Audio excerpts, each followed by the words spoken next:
Oliver Twist by Charles Dickens. In the workhouse, Oliver Twist was an orphan. His mother died on the very day he was born. No one knew who his father was. He was given the surname Twist by the Beadle.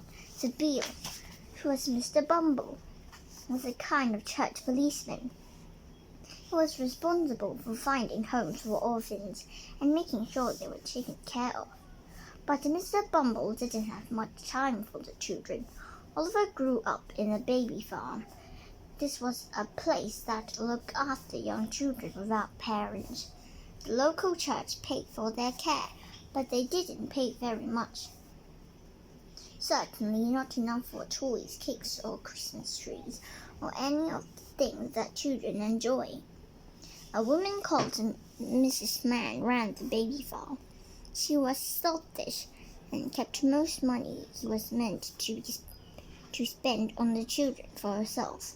As a result, the children were always hungry and only had old torn clothes that were always too big or too small.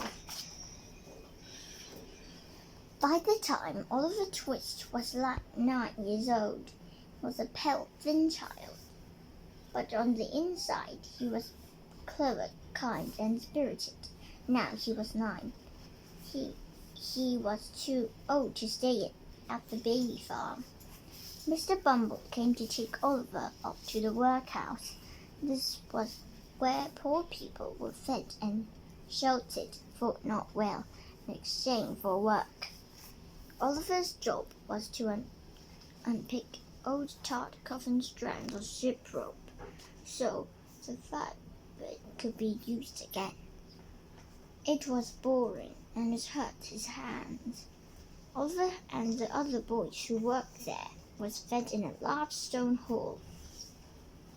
There was a great copper bowl at one end, and the workhouse master grew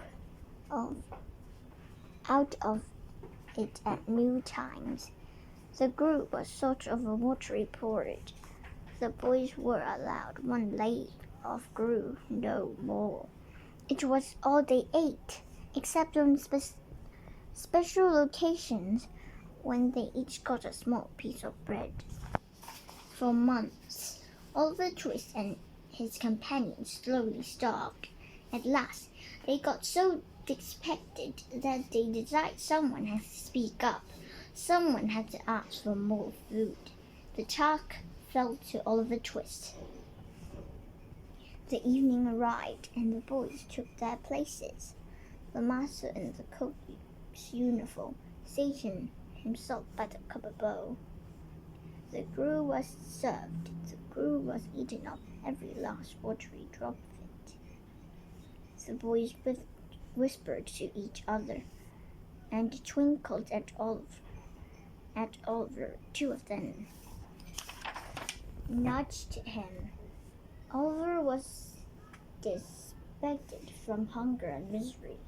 He rose from the table, bowl and spoon in hand, and walked up to the master. "Please, sir, I want some more," he said.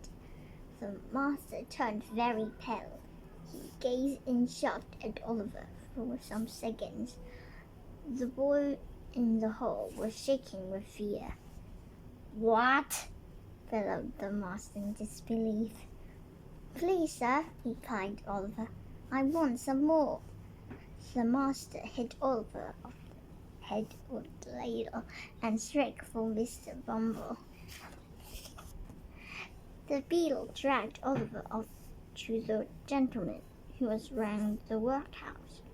They all looked well fed and well dressed, unlike Oliver. These gentlemen were in a very important meeting when Mr. Bumble entered.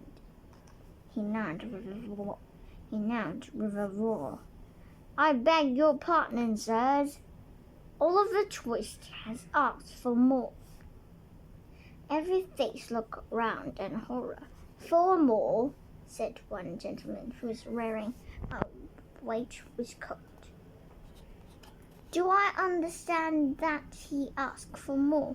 After he had eaten his ration for supper. He did, sir, replied Bumble. This boy will be come to a bad end, said the gentleman. I know he will. They ordered Oliver to be locked up overnight. The next morning, a poster was put up outside. He offered £5 to anybody who would take Oliver away with them. Soon enough, they found someone would take Oliver. Mr. Sowerberry was an undertaker. He was a tall, gaunt man dressed in a threadbare black suit. He thought Oliver could be useful to him, sweeping and cleaning in the workshop where coffins were made. Mr. Sowerberry was not an unkind man. In a way, Oliver's life with him was better than in the workhouse. Even thought he had to sleep in a room full of half-built coffins. On the other hand, Mr. Sowerberry's wife lived up to their name. She was sour and bad-tempered, and didn't like Oliver at all. There was another young assistant called Noah, who thought he was far better than Oliver. He was teased and mocked the young boy, calling him workhouse, and insulting Oliver's mother. Was a bad 'un, he said, a regular right-down bad 'un. Oliver could not remember his mother. He did even know her name, but he was very protective of her. One day, Noah's teasing and taunting went too far.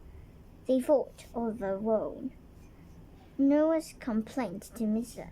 and Mrs. Sowerberry. The Sowerberry's face, Oliver like judges. Noah called my mother names, said Oliver. That's why I hit him. So what if he did, says Mrs. Sowerberry. Your mother deserved what he said, and worse. She didn't, said Oliver. She did, said Mrs. Sowerberry. It's a lie, shouted Oliver. Mrs. Sowerberry burst into a flood of tears. Mrs. Sowerberry was forced to take action. He hit Oliver several times and sent him off to bed in the coffin workshop. Once, he by himself, Oliver decided what there was nothing for him. No family, no future. He had to escape.